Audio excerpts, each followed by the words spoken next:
¿Les avisaron a tiempo?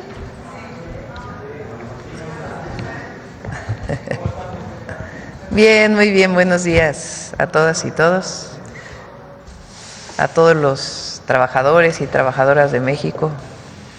Nuestro agradecimiento siempre por hacer de México lo que es gracias a las y al pueblo de México y a las y los trabajadores. Siéntense, por favor. Bueno, el día de hoy, como ya vieron la publicación, cambiamos la hora de la conferencia porque ayer en la noche, en la tarde-noche, recibimos una comunicación de que el presidente Trump buscaba hablar con nosotros. Nosotros habíamos pedido una llamada hacía tiempo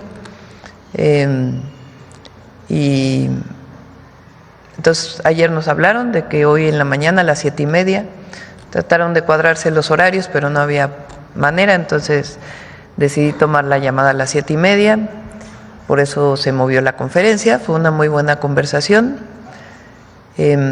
y aunque no hay un acuerdo específico, lo importante es que estamos trabajando en ello y hay un deseo por parte del gobierno de los Estados Unidos y nuestro en que alcancemos todavía mejores acuerdos en materia comercial. Recuerden que nosotros, aún con lo que se publicó hace 2 días, que es benéfico para México, queremos todavía una mejor condición para la industria automotriz y de acero y aluminio. Entonces, lo que está muy interesado el gobierno de los Estados Unidos es en disminuir el déficit, que ellos llaman déficit con México. Y desde hace tiempo nosotros hemos estado planteando que busquemos la manera en toda la economía de cómo puede comprarse más hacia los Estados Unidos y nosotros, es decir, tener aún más comercio que el que tenemos de ambas partes para beneficio de ambos países, y acordamos seguir trabajando en ello, para lo cual tanto el secretario de Hacienda y del Tesoro de Hacienda nuestro y del Tesoro de Estados Unidos, como el secretario de Comercio de Estados Unidos y el secretario de Economía de México, pues van a continuar trabajando en estos días para poder obtener todavía mejores acuerdos. Entonces esta fue la llamada, una llamada muy cordial, breve, fueron como 10 minutos, 15 minutos y acordamos esto. Entonces es una buena señal de que seguimos avanzando en todavía pues el fortalecimiento del tratado y los temas que a nosotros nos interesan y obviamente los que a ellos les interesan. Pues esta es la información sobre la llamada y el día de hoy, Día del Trabajo, viene el secretario del Trabajo a platicar con nosotros todo lo que se ha avanzado con la cuarta transformación para la mejora de las condiciones de trabajo de los y las trabajadoras mexicanas. La primavera laboral que llama Marat en nuestro país. Vamos a guardar algunas otras noticias para más tarde, que hay una comida con sindicatos, representantes de los sindicatos, de las y los trabajadores de México. Y ahí vamos, ¿es a las qué horas? A las 2 de la tarde. Ahí vamos a dar algunas otras noticias. Hice una invitación a Pablo Gómez, porque hoy sí vamos a hablar del FOBAPROA. Entonces, primero Marat, luego vamos a presentar un pequeño documento que hicimos sobre cómo fue que se dio el FOBAPROA, qué significó. Y después Pablo, que estuvo muy vinculado a lo que significó la auditoría del FOBAPROA, pues nos va a platicar, que tiene mucho conocimiento sobre este tema. Y luego ya pasamos a las preguntas, si les parece, y cerramos con Mujeres en la Historia. Entonces, Marat primero.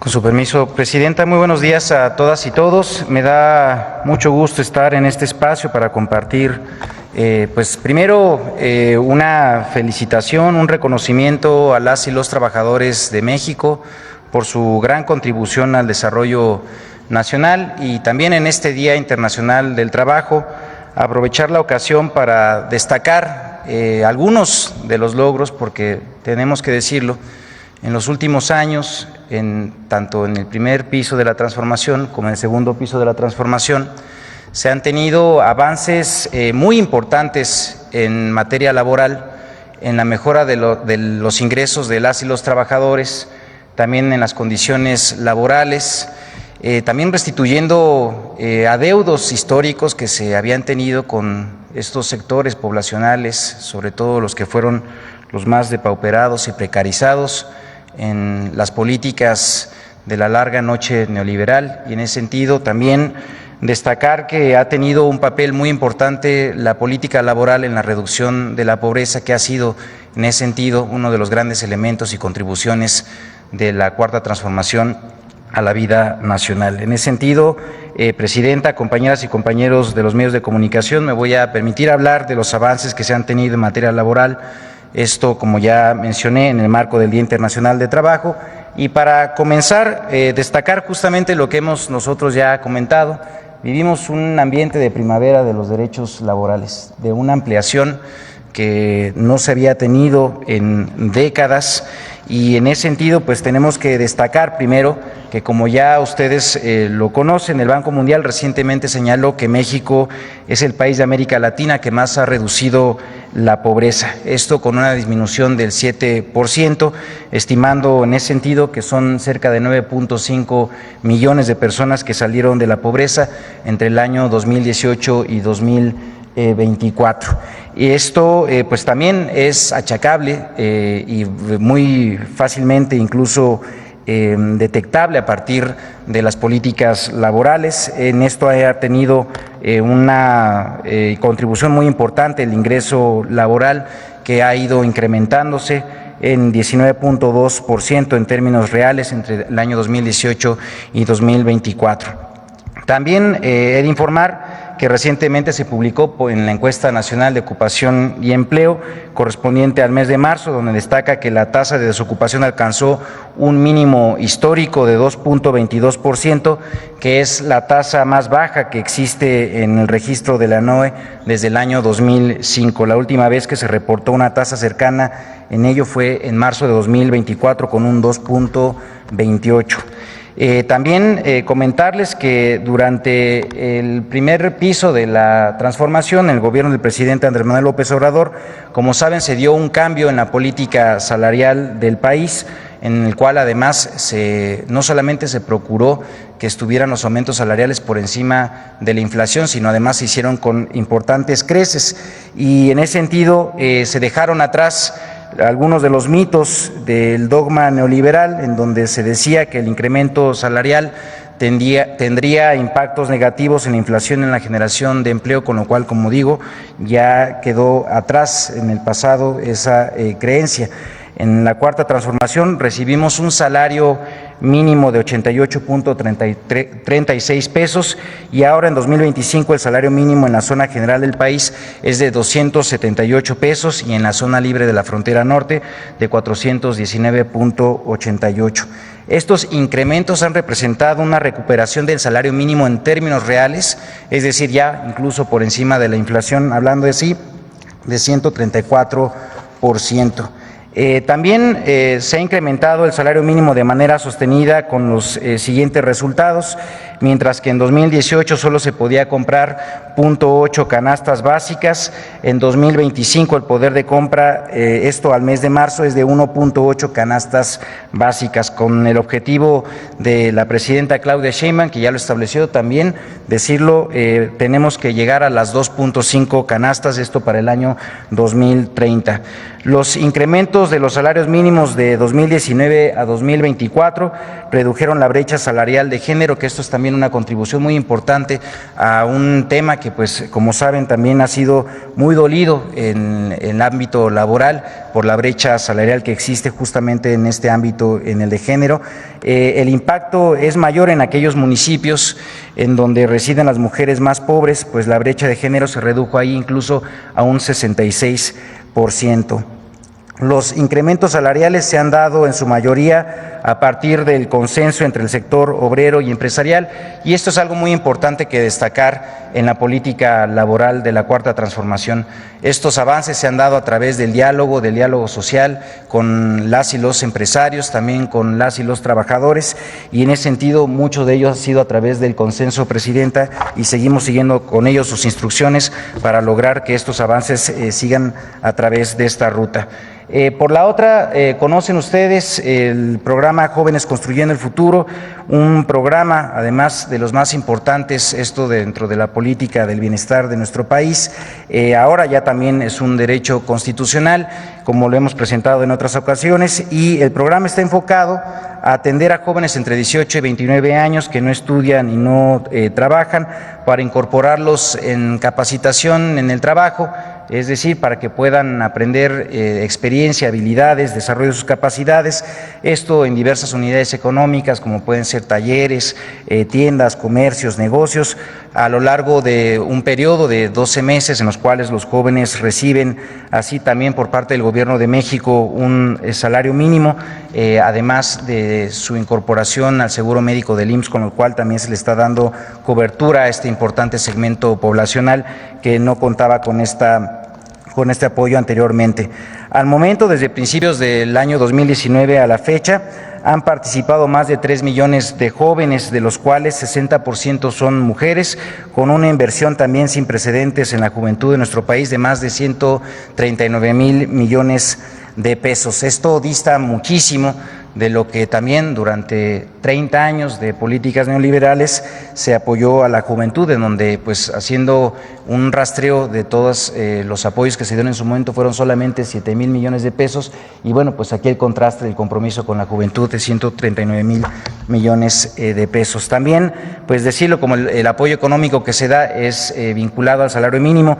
Comenzamos con un apoyo de 3,600 pesos, esto en el año 2019, y en la actualidad los jóvenes reciben el salario mínimo general, que son 8,480 pesos. Mencionar también que de las y los jóvenes participantes, 7 de cada 10 se encuentran en un empleo u ocupación productiva una vez concluida su capacitación, lo cual es, pues, prácticamente el triple de la tasa de empleabilidad de lo que los jóvenes cuando buscan por su propia cuenta una ocupación o trabajo. También comentar que respecto al empleo, hemos tenido importantes avances.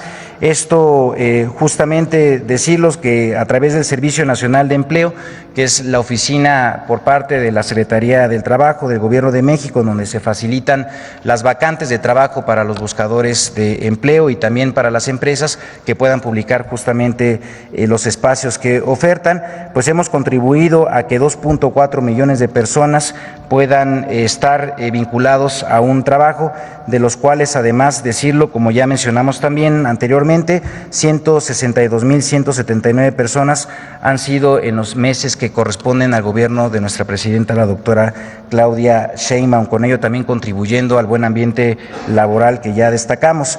Desde el Servicio Nacional de Empleo también se participa en el Plan México a partir de la realización de las 4 grandes jornadas de las Ferias Nacionales de Empleo. La siguiente está programada al mes de junio, como también ya comentamos. Se promueve a través también de esta oficina la movilidad laboral ordenada y segura a través del programa de trabajadores agrícolas temporales, donde han sido enviados a trabajar a Canadá entre enero y marzo de 2025 a más de 8,000 personas trabajadoras, esto a través de un mecanismo que es regular, seguro y ordenado, y que nos permite, pues, nuevamente mostrar que hay posibilidades de generar mecanismos con estas características de movilidad incluso internacional. En el marco, además de la estrategia México te abraza, el Servicio Nacional de Empleo apoya a las personas repatriadas en búsqueda de empleo. También destacar que hemos avanzado muchísimo esto en mejora de condiciones para el trabajo digno y justicia laboral. Como saben, también vivimos una reforma en esta materia en el año 2019, se dio un cambio de paradigma en el ámbito laboral, se transformó el sistema de justicia laboral y con ello las y los trabajadores tienen un mayor acceso a la justicia de manera pronta y expedita. Y decirles que, bueno, pues ya no existen los tiempos en donde el gobierno ponía y quitaba líderes sindicales. Ya no es más esta atribución informal por parte del gobierno que había en el mundo sindical. Ahora son las y los trabajadores quienes, mediante el voto libre y secreto y directo, eligen a sus dirigentes. Esto además se hace en seguimiento con el Centro Federal de Conciliación y Registro Laboral, que ha realizado más de 10,000 visitas de verificación para asegurar que los procesos sean libres y transparentes. Y también decir que se han implementado instancias conciliatorias previo a los juicios laborales, donde cerca del 75% de los conflictos se resuelven a través de la vía de la conciliación. Con ello también se está eliminando estas viejas prácticas, malas prácticas de la industria del litigio laboral, y con ello facilitando la consecución de justicia para las y los trabajadores cuando sea así el caso. También comentar que se legitimaron cerca de 30,000 contratos colectivos de trabajo, es decir, los trabajadores conocieron ya sus contratos colectivos, asistieron también a las votaciones para poder con ello legitimar y dar aval a este contrato, y decir que estas convocatorias que se hicieron a los 30,000, de los 30,000 contratos colectivos que fueron legitimados, participaron cerca de 5 millones de trabajadores y trabajadores en todo el territorio nacional. También avanzamos en una reforma histórica, esto en materia de subcontratación. Con ello, en 2021 se implementó una reforma que lo que permitió fue que 3 millones de trabajadoras y trabajadores fueran reconocidos por sus verdaderos empleadores, con ello mejorando condiciones de las y los trabajadores. Esto también tuvo un impacto muy positivo en el reparto de utilidades, con un incremento del 166%, pasando de 87,000 millones de pesos que eran repartidos en utilidades en el año 2020 a la actualidad en 2023, que en este caso fue pagado ya para este año de 231,000 millones de pesos. Estamos ahora nada más esperando la actualización para este mes, que estamos justamente en el corte del pago de utilidades.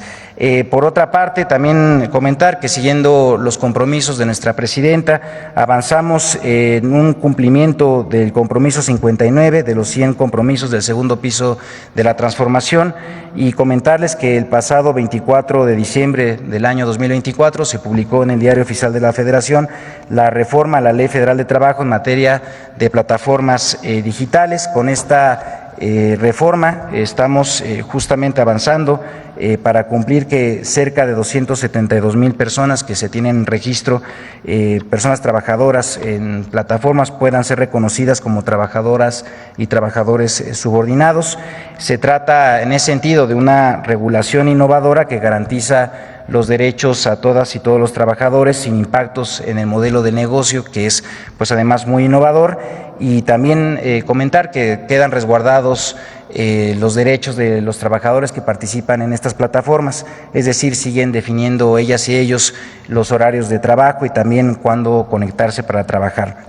Quedan todos los trabajadores que participan en las plataformas ya de entrada cubiertos, esto en caso de accidentes de trabajo, que es justamente una ampliación que llega al total de beneficiarios que participan en estas plataformas. Y también comentarles que la reforma entrará en vigor, esto siguiendo la propia implementación de la misma, el día 22 de junio, y con ello ya estará iniciando también el piloto obligatorio para las empresas de plataformas digitales. Y comentarles también que lo que nos ha pedido nuestra presidenta es que avancemos con el caso de la mina de Pasta de Conchos. Como saben, es un caso muy emblemático. Este es parte de los compromisos también de gobierno de nuestra presidenta, el número 61, y desde la Secretaría de Trabajo encabezamos estas tareas de coordinación para el rescate de los mineros fallecidos en Pasta de Conchos. Hasta el momento se han rescatado 16 mineros, de los cuales 12 ya fueron entregados a sus familiares. También en lo relativo, como mencionaba, a trabajo digno, simplemente comentar que también se reconoció en la Ley Federal de Trabajo el trabajo, en el hogar. Hemos regulado justamente eso para dar también condiciones de seguridad social a un importante segmento poblacional que trabaja en estas actividades. También aumentaron los días de vacaciones de 6 a 12 en el primer año laboral. A través de Fonacot, del Infonacot, también se han diseñado nuevos productos para el otorgamiento de crédito a mujeres, esto con tasas preferenciales, y también se eliminaron las comisiones de apertura de crédito. Por otra parte, después de 53 años de que no se había actualizado la tabla de enfermedades en el trabajo, también se hizo una actualización de la misma, se incluyeron incluso enfermedades derivadas de el trabajo para las mujeres y otras también enfermedades que no estaban anteriormente registradas. Y por la otra, avanzamos en el reconocimiento del teletrabajo, esto con la NOM 37. Y bueno, pues estos son en síntesis algunos de los puntos de las medidas, de las políticas que se han implementado en los últimos años, esto para la mejora de condiciones de las y los trabajadores. El día de hoy, como ya también comentó nuestra presidenta, pues se va a tener una reunión con los representantes sindicales, con los líderes del mundo del trabajo, esto a las 2 de la tarde. Ahí también pues se va a tener un diálogo con ellos y particularmente pues bueno, se van a hacer anuncios que ya en su momento dará a conocer nuestra presidenta. Es cuanto. Muchísimas gracias.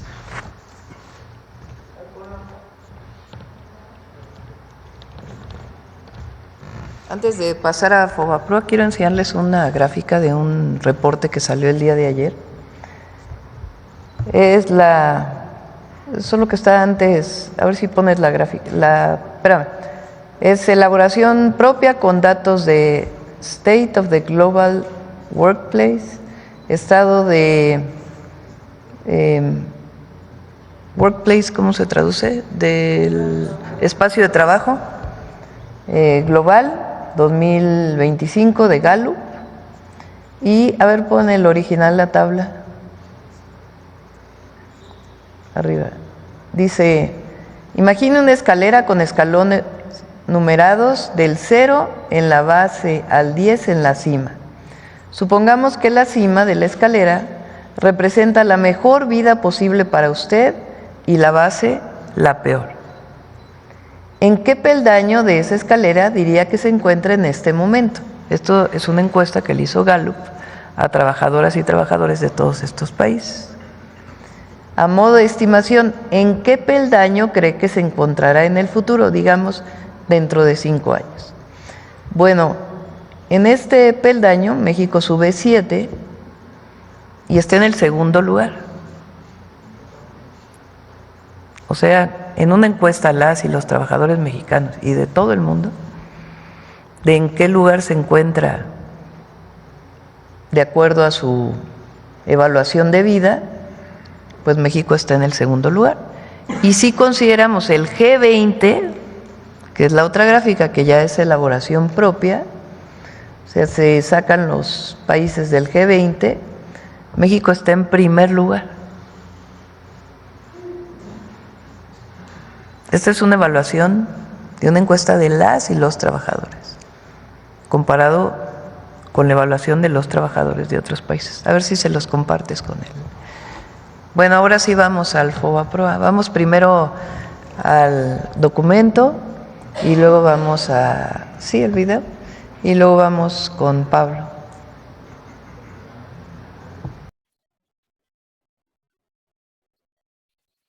La historia del Fondo Bancario de Protección al Ahorro, FOBAPROA, es la historia de una estafa, de una red de corrupción entre el poder político y el poder empresarial y del saqueo más grande en la historia contra la economía del país y de millones de mexicanos. El FOBAPROA surgió en 1990 durante el gobierno de Carlos Salinas de Gortari, con el objetivo de darle liquidez a los bancos recién privatizados para que en caso de crisis y devaluaciones entrara al rescate de sus deudas y otorgarles capital.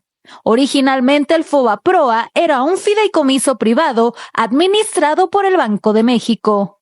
El FOBAPROA tenía un precedente directo. En 1983 se creó en el Banco de México el Fideicomiso de Cobertura de Riesgos Cambiarios FICORCA, con más de 10,000 millones de dólares para beneficiar a empresas establecidas en México que tuvieran deudas en dólares. Su primer director fue el entonces joven economista Ernesto Zedillo Ponce de León, recién doctorado en la Universidad de Yale. El FICORCA, como el FOBAPROA, fue un instrumento para beneficiar a grandes empresarios que contribuyeron a las campañas políticas del PRI y al ascenso de la nueva élite de tecnócratas. FICORCA benefició al menos a 209 empresas que pertenecían a los 30 grupos empresariales más poderosos. En diciembre de 1994, tras el final trágico del sexenio de Carlos Salinas de Gortari y ante el escenario de un enorme déficit en la cuenta corriente, a su llegada a la presidencia de la República, Ernesto Zedillo decidió devaluar el peso de manera discrecional, avisando solo a un grupo selecto de empresarios nacionales y extranjeros, provocando con ello una fuga de capitales súbita, el aumento de las tasas de interés y la consecuente quiebra de millones de empresas y de mexicanos que no pudieron pagar sus deudas con los bancos. La cartera vencida se disparó en 150% en solo unos meses.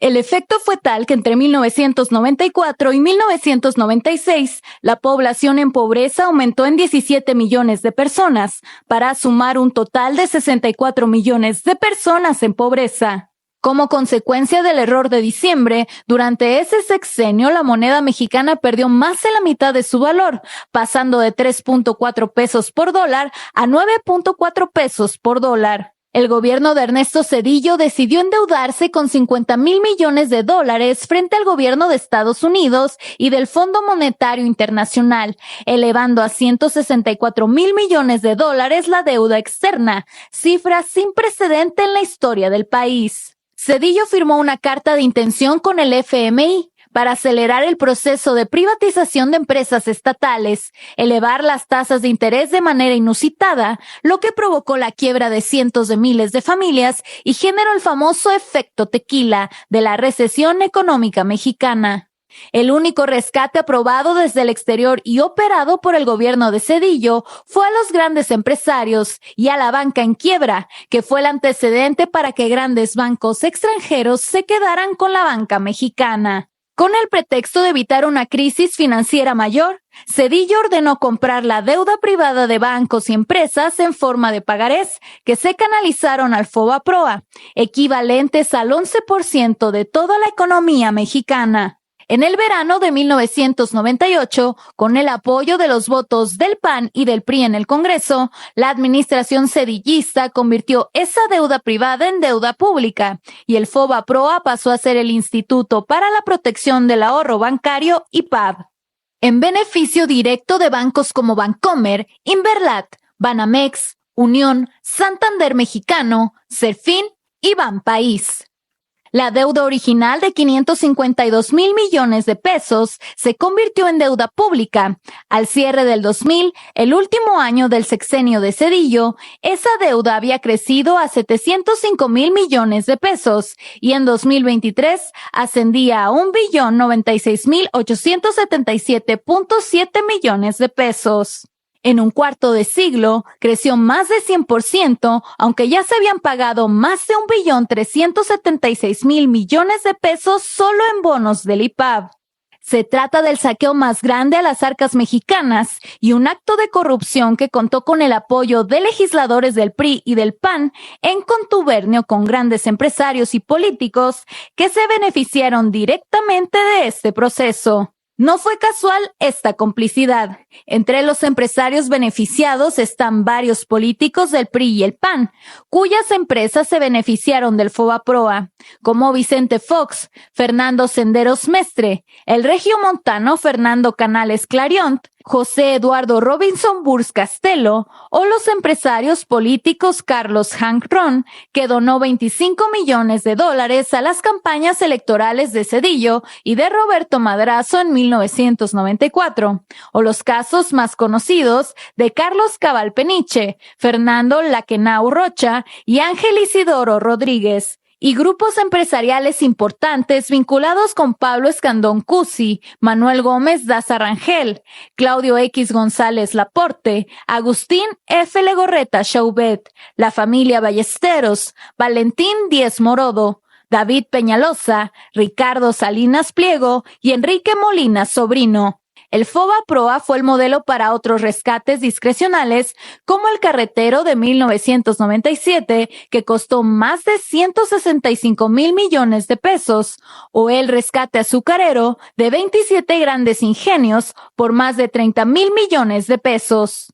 En 2005, la Comisión Investigadora del Senado de la República sobre el FOBAPROA-IPAB consideró a este mecanismo como un despojo en el que se detectaron operaciones irregulares por montos millonarios, por las que se presentaron denuncias por defraudación fiscal, tráfico de influencias, uso indebido de atribuciones, conflicto de intereses, fraude corporativo, uso de información privilegiada, engaño y perjuicio a la nación.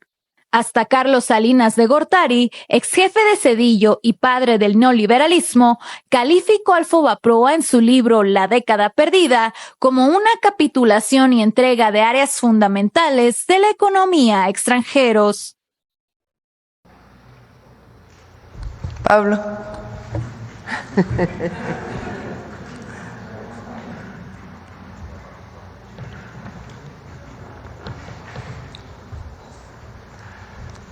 Muchas gracias, Presidenta. Felicidades a ustedes como trabajadores, el Día Internacional de los Trabajadores. No se preocupen, no voy a leer esto. Lo que acabamos de ver es una buena exposición sintética de una tragedia que se pudo haber evitado con un poco de sentido de responsabilidad con el pueblo de México, con un poco de patriotismo y con un mucho de valor y decisión a la altura de las circunstancias, que nada de eso predominó en el poder de entonces.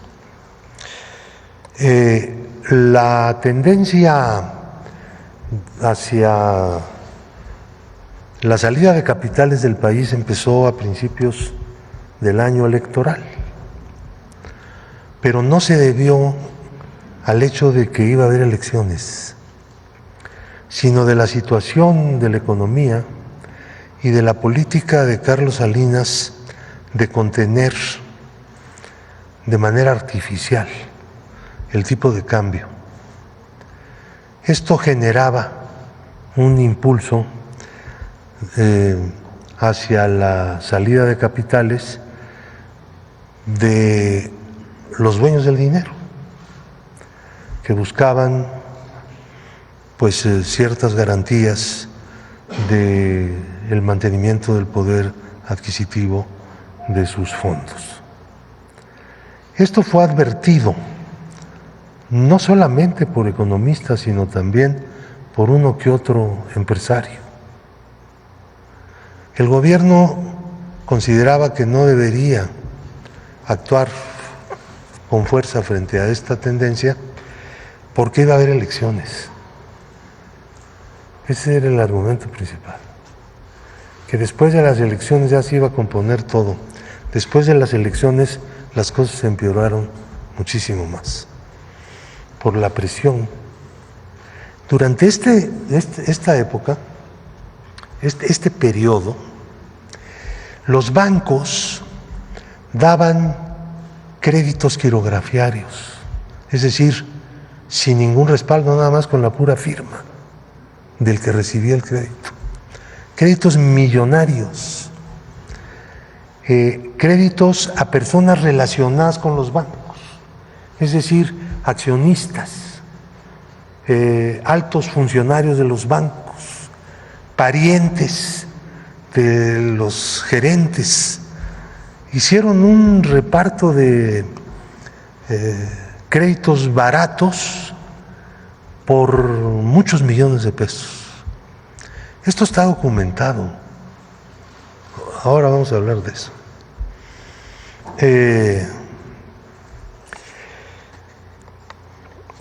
Claro, en el momento en que estalla la crisis, el secretario de Hacienda dice, y el nuevo presidente dice, es que no sabíamos nada de los bonos que había estado Salinas emitiendo. ¿Cómo que no sabían nada si eran miembros de ese gobierno? Pues ¿de dónde llegaban? Llegaban del mismo grupo político. Zedillo no iba a ser el candidato, ustedes lo saben, todo el mundo lo sabe. El candidato era Colosio. Él fue, digamos que, el relevo. Pero Zedillo era el coordinador de la campaña de Colosio. Entonces había estado en el gobierno directamente, tenía conocimiento de eso. Su carrera como funcionario alto, pues fue en el fideicomiso para cubrir los riesgos cambiarios, que era pues un instrumento para sustituir confianza por soluciones a los problemas de deuda en dólares de los empresarios. Perdón. Entonces, veamos cómo se hizo, cómo construyó este edificio de FOBAPROA. El FOBAPROA empezó a operar dando bonos, fondeando a los bancos que tenían dificultades de cobro.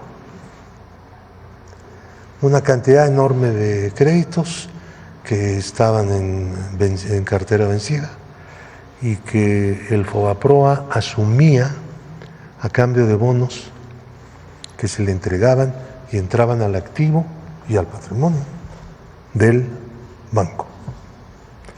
Entonces, FOBAPROA empezó a cubrir adeudos privados. Esta no era la función. La función del FOBAPROA era una especie de seguro para proteger el ahorro bancario. Cuando un banco entraba en dificultades, la Comisión Nacional Bancaria intervenía al banco y entonces lo podía sanear utilizando las cuotas pagadas por los bancos al FOBAPROA y cubriendo, por lo tanto, determinados quebrantos, aunque no había un techo como después se puso, de todas maneras, pues eso estaba en dependencia de la política de la propia autoridad del país. Empezaron a dar. En la Cámara no había informe, no se informó nada a la Cámara. Estaban simplemente pues regalando dinero, pues, para decirlo en términos llanos. Hasta que hubo ahí una pequeña rebelión y dijeron, bueno, pues tienen que informarnos. Y fueron a informar. El asunto era mucho peor que lo que suponíamos. Las cosas ya estaban en un nivel verdaderamente insostenible. ¿Quién va a cubrir todo esto? Del desastre. La economía del país estaba mal, la inflación galopaba, el tipo de cambio llegó hasta 11 y pico, venía desde 3 con la reforma, ¿se acuerdan? El cambio de los pesos llegó hasta 11. Bueno, entonces se hicieron dos bandos. Hay en México y en la historia una tendencia a que haya dos bandos, por más que se hacen esfuerzos para que haya más bandos, ¿no? Hay países donde hay más. En México siempre hay la tendencia a que haya dos posiciones, dos bandos. Al principio no era así, aparentemente. La primera proposición era mantener la política que se había iniciado con el programa de rescate. Cubrir sobre la base de unas reglas muy laxas los créditos que los deudores, los grandes deudores, no podían pagar. El programa para pequeños deudores era aparte. Lo separaron porque eran cantidades mucho menores y el regateo era mucho mayor, o sea, al pequeño deudor le tocaba cubrir un porcentaje mayor del adeudo por una razón, porque muchos de ellos eran hipotecarios. ¿Y qué? Si no pagaban, perdían la casa. Entonces los podían extorsionar, vamos a decir, así. Entonces, ese programa que todavía subsiste como el rastro, como un adeudo, nunca tuvo una importancia grande.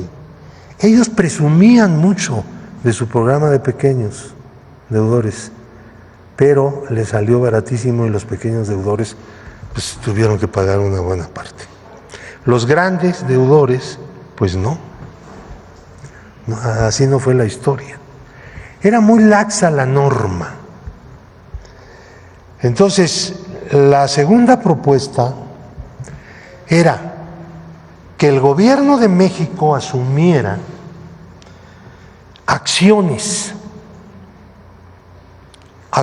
sin derechos corporativos, que los dueños de los bancos siguieran manejando los bancos y el gobierno no interviniera en la administración. Tuviera, con la emisión de bonos, una parte, la parte necesaria de acciones para fortalecer el activo de los bancos y que estos siguieran operando. Con el tiempo, una vez que los bancos empezaran otra vez a tener utilidades, que era previsible que dentro de un determinado tiempo, pues lo obtuvieran. Entonces, con las ganancias, productos de las utilidades de esas inversiones de capital, de esas acciones, empezarían a amortizar las mismas acciones. Entonces, no sabíamos exactamente cuánto tiempo iba a durar, pero desde luego no 25 años, era imposible. Si se hubiera resuelto se hubiera empezado a resolver en el momento en que, como ocurrió, los bancos empezaran otra vez a tener utilidades. Ahora tienen unas utilidades grandísimas, pero no amortizamos nada. Nada. Un año después en Japón, esta propuesta se aplicó, la que yo presenté. Y les fue bien, digo, dentro de lo que cabe, tenían una crisis espantosa, pero salieron. También lo hizo el presidente Obama, lo comentábamos hace un momentito, lo recordábamos, con algunas empresas, en lugar de hacer ese salvamento, decir, te doy dinero y me cobras los intereses de lo que te estoy dando. ¿Cómo? Era este sistema, que duró poco tiempo en la política de Obama de salvamento de empresas grandes. Algunos bancos entonces quebraron, los dejaron quebrar, pero lo que estaban protegiendo era la economía, la producción. Y lo hicieron bien.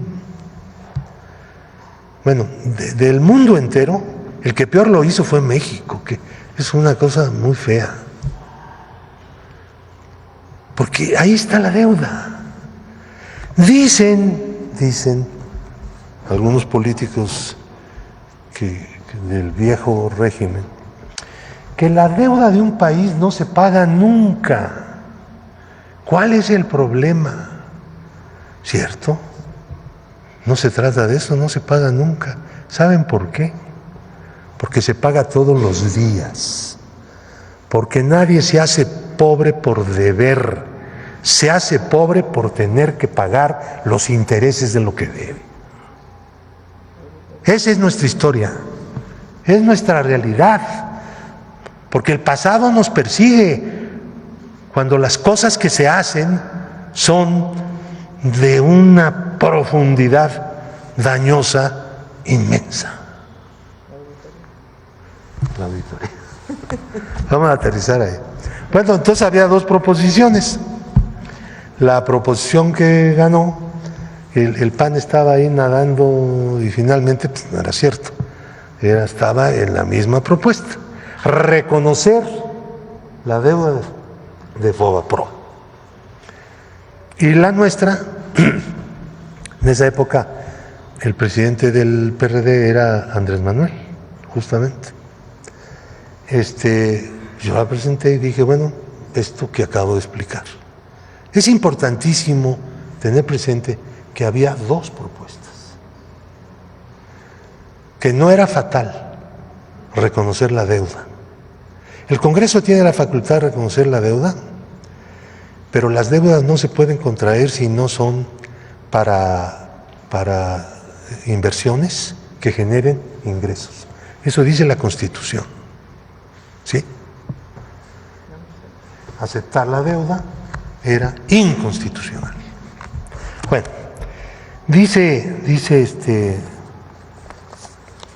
Zedillo que se auditó el FOBAPROA y que se entregaron los resultados en su momento. Miente feo. Miente feo. ¿Eh? Hay varias formas de mentir. Miente feo. Aquí está el que no quisieron entregar. Entregaron en la Cámara un disco encriptado. Tenía 5 llaves. 5 llaves. Larguísimas. Aquí están los 5 passwords. Entonces, le dieron una al PRD, otra al Verde, otra al PT, otra al PRI y otra al PAN. Para poder desencriptar, había que tener las 5.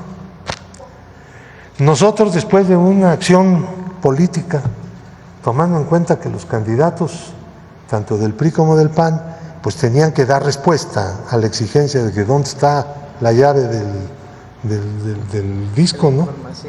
Pues sí. Hablando de INAI. Sí. Entonces, Cuauhtémoc inmediatamente intervino y dijo, a ver, mi aliado que tengo ahí, que era el PT, pues se suelta y además ellos estaban de acuerdo, no había que presionarlos. Los del PAN dieron una llave que no era Fauci Handam. Ese es bueno para esas cosas, ¿no? La entregó, pero era falsa.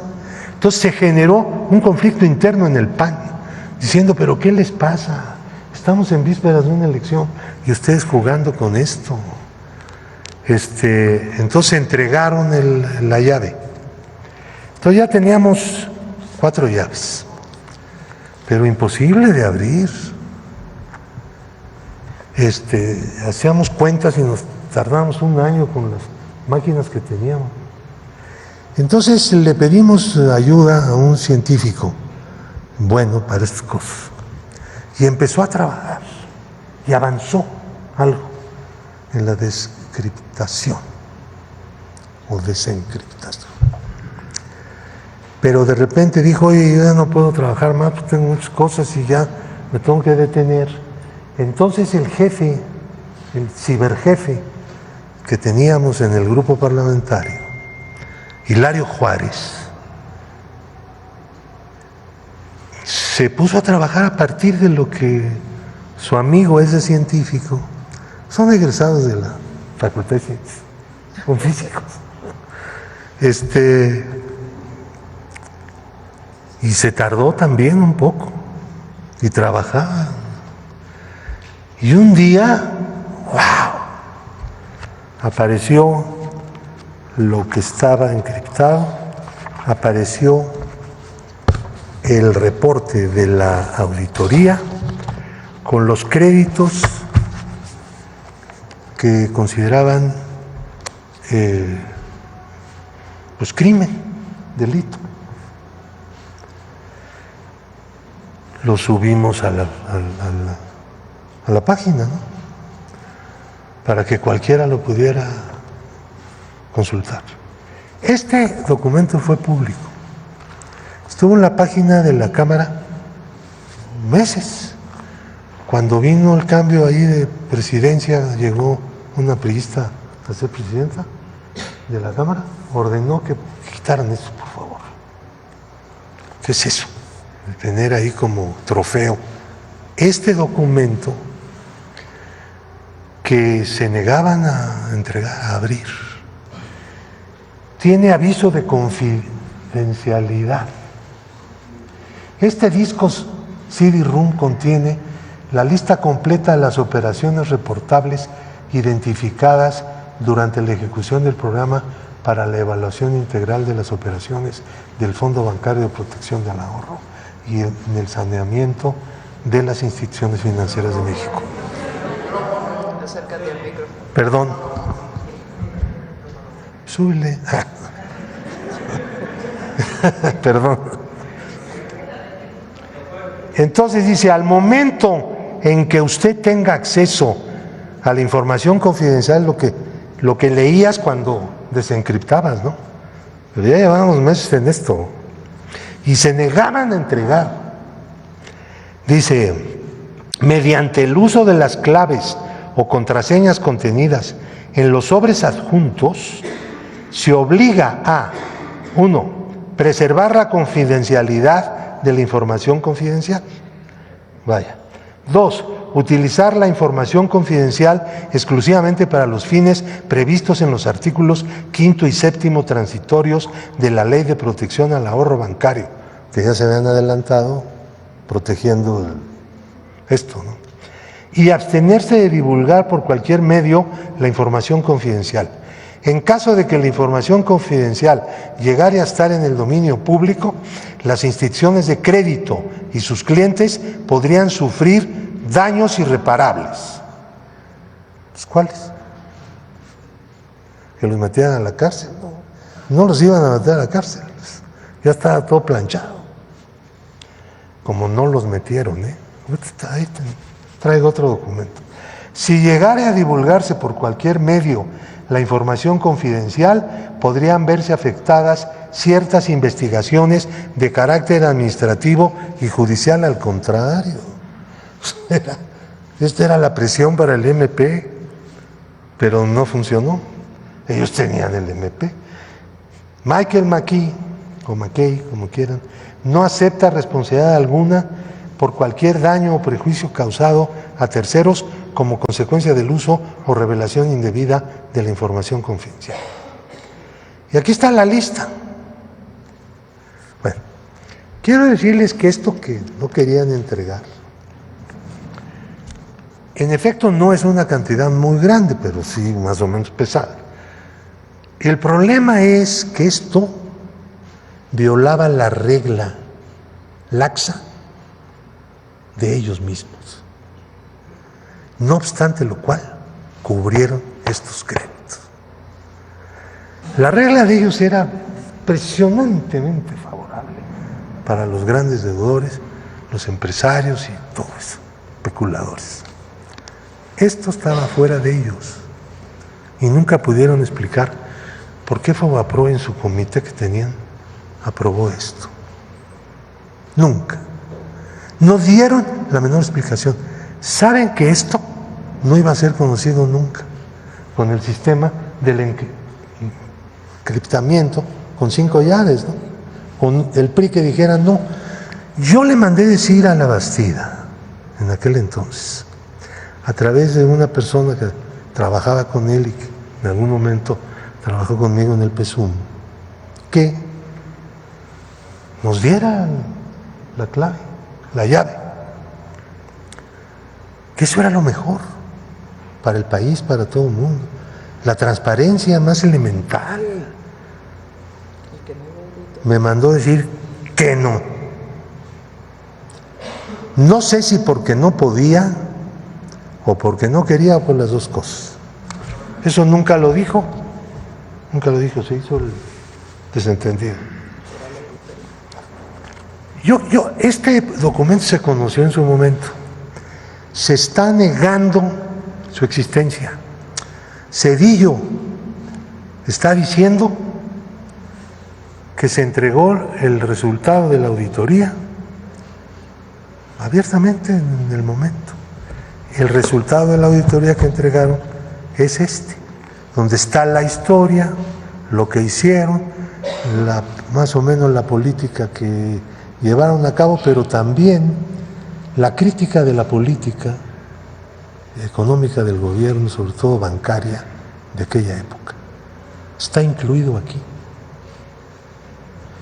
Yo quisiera, si me lo permite la presidencia, entregar simbólicamente estos documentos aquí a la Presidencia de la República como testimonio de que existen, de que el de los fraudes que hicieron, lo ocultaron y quien lo dio a conocer fue la gente de izquierda en la Cámara. Y el PAN y el PRI lo estuvieron ocultando, y les pongo como muestra la propuesta que hizo a ese respecto. El 23 de marzo del año 2000, Fauzi Handam, que había sido el negociador ahí en el grupo, en donde nada más de las dos propuestas que había, no estaban dispuestos a discutir más que una, que era la de ellos, y yo les dije, ¿saben qué? Pues yo me voy, pues ¿qué estoy haciendo aquí? Y ya, ahí quedó la cosa. Y Medina Plasencia, que era el coordinador del PAN, presentaron el 23 de marzo de 2000 un documento propuesto al Pleno de la Cámara, donde la Cámara de Diputados se deslindaba de la publicación de las operaciones reportables, que es este documento que habíamos publicado,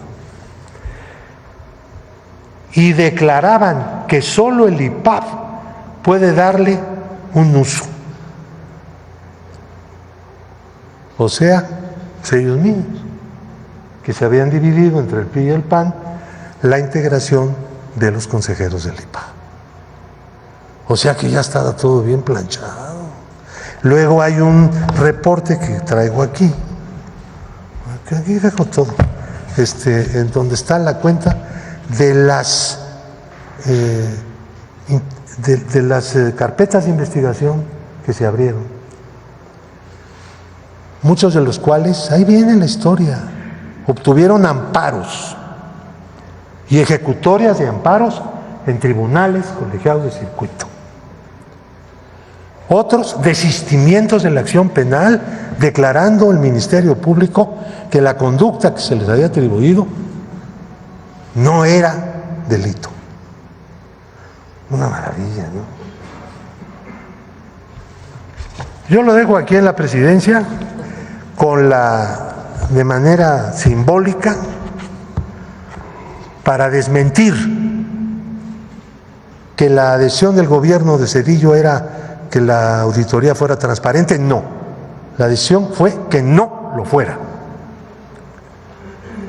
Y la complicidad del PAN no solamente en la votación que se hizo para reconocer la deuda gigantesca, sino también para desconocer el contenido de este documento que no habían querido que fuera público. Y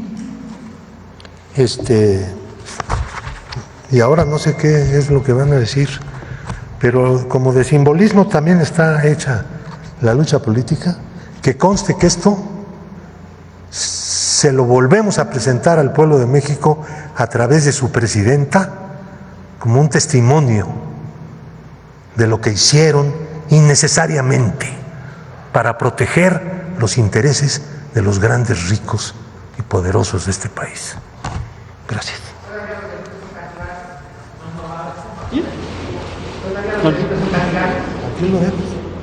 Ya lo haremos público.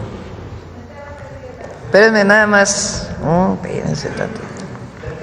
Vamos a poner una encuesta. Digo nada más para que se hizo en septiembre del 2024. Digo, para ver a quién escogieron como vocero la oposición, ¿no? Porque ahora su vocero resulta que es Zedillo.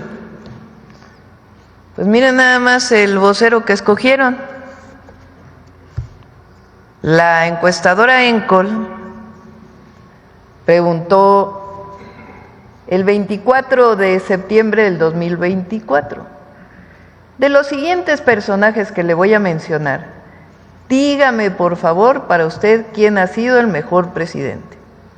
68% Andrés Manuel López Obrador, 6% Vicente Fox Quesada, 5% Enrique Peña Nieto, 4% Felipe Calderón Hinojosa. No, ya estar más abajo que Calderón está difícil. 4% Ernesto Zedillo. 3%. 4% Felipe Calderón Hinojosa. 3%, gracias por la corrección, Ernesto Zedillo Ponce de León. Le ganó ninguno. Salinas no lo pusieron, yo creo. Pero bueno, de todos esos, se escogieron al que la gente recuerda como uno de los peores presidentes. Porque vale la pena nada más. Porque no sé si se han dado cuenta de que ahora todos hablan de lo mismo y reconocen a Zedillo. Y es importante, repito, para los jóvenes, porque para los que estamos más grandes nos acordamos de aquel terrible sexenio, por supuesto de la noche neoliberal, pero de aquel terrible sexenio que le causó tanto dolor a millones de familias, que de la noche a la mañana pasaron sus deudas de poquito que debían al triple, al cuádruple, al quíntuple, por el incremento en las tasas de interés, deudas impagables para quien compró su casa con crédito, para quien pidió un pequeño préstamo para su negocio. A ellos no se les rescató, a ellos se les trató aparte y perdieron todo. Como bien decía uno de sus compañeros, hubo gente que se suicidó en aquella época por lo terrible que significaba de la noche a la mañana deber tanto dinero. Sin embargo, los grandotes, los bancos, grandes empresarios, todos recibieron sin ningún problema, de la noche a la mañana desaparecieron sus deudas. Deudas privadas convertidas en deuda pública. Como bien dice Pablo, cuando viene la crisis del 94, cuando entra Zedillo, se ha escrito mucho sobre esto, el propio presidente López Obrador tiene un libro del Fobaproa, donde vienen muchos nombres y cómo se dio esta situación. Muchos han escrito sobre esto. Algunas gentes, la mayoría cercanos a nuestro movimiento y otros nada cercanos, que han escrito sobre esto. Entonces el Fobaproa se empieza a usar para rescatar a los grandes, que antes era un fideicomiso privado, y de pronto convierten todo eso privado, deudas privadas, en una deuda de todos los mexicanos, que a la fecha seguimos pagando. A ver si nos da Edgar la deuda ahora del IPAVA. ¿Y cuánto se ha pagado? Que es más de $1 billón. Pero espérenme. ¿Perdón? ¿Las denuncias todavía? Hay que revisar eso con el fiscal, pero ya fue hace bastante tiempo y además desde entonces a muchos de ellos pues se cerraron los casos. Ahora, ¿por qué es importante? Ustedes digan, bueno, fue una mala decisión, como bien dice Pablo, no era la única propuesta y muchos otros países que tuvieron situaciones como estas optaron por opciones distintas para rescatar la economía. Fue discrecional a quién apoyaban y a quién no. Eso lo dice la propia Auditoría Superior de la Federación en el 98. No solamente fue una mala decisión, sino que además a quienes rescataban era absolutamente discrecional. Vicente Fox, el siguiente presidente de México, se benefició del FOBAPROA a sus empresas, como muchos otros políticos. ¿De quién dependía? Pues de decisiones discrecionales, este sí, este no. Algunos que ni debían también se les pagó.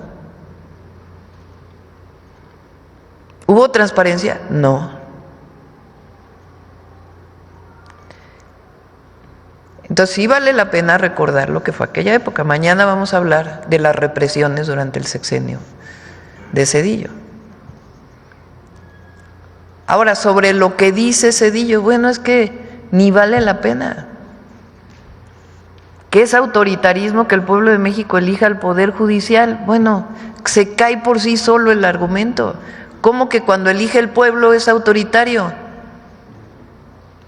Y cuando eligió él, porque recuerden que él cuando llega se quiere diferenciar de lo anterior y quita a todos los de la Suprema Corte.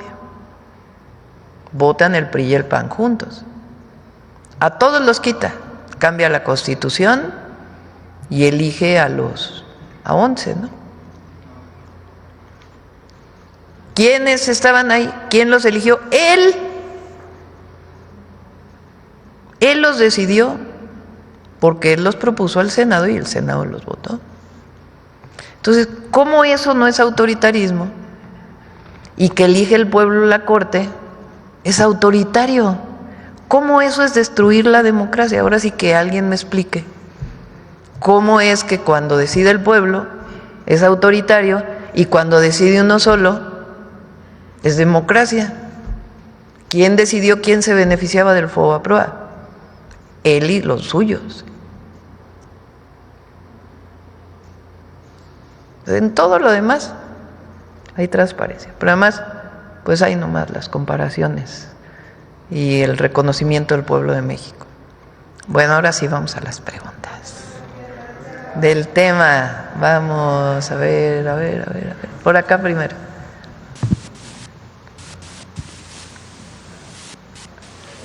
Buenos días, señorita. Ay, pues sí que estuvo bueno hoy el tema de Zedillo. Y para preguntarle, buenos días, ¿me escuchan? César Huerta de la revista Polemón, presidenta. Como fue más tarde en la mañana. Buenos días. Están más... Adelante. Después de todo este enorme recuento que se hizo en la mañanera, yo también estuve investigando en estos días y me sorprendió mucho que los mexicanos seguimos pues pagando este quebranto de más de 1.800.000 millones de pesos, en el que cada año en promedio pagamos 60,000 millones de pesos, presidenta, y pues como se ha visto aquí... ¿Qué pasó el dato, Edgar?